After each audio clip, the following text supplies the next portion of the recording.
महाराष्ट्राच्या राजकीय वर्तुळात पुन्हा एकदा खळबळ उडाली आहे। संजय राऊत यांच्या नव्या पुस्तकाने सत्ताधारी आणि विरोधकांमध्ये जोरदार वाद प्रतिवादाला तोंड फोडलंय।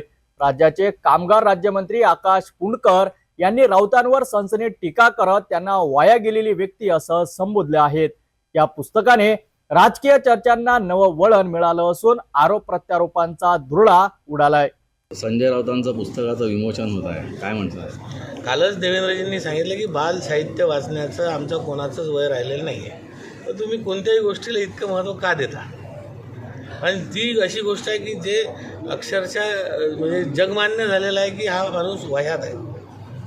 संजय राऊत यांच्या पुस्तकाने महाराष्ट्राच्या राजकारणात भूकंप आणलाय। आकाश पुणकर यांच्या टीकेनंतर आता हा वाद आणखी चिघळण्याची शक्यता आहे।